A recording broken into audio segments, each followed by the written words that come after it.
یہ تا ہے اور یہ طا ہے،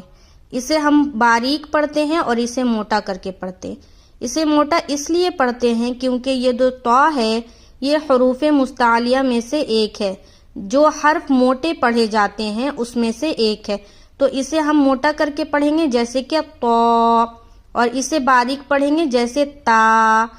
اب ہم یہ سوچیں گے کہ اگر اسے ہم موٹا پڑھ دیں اور اسے ہم باریک پڑھ دیں تو کیا غلطی ہوگی؟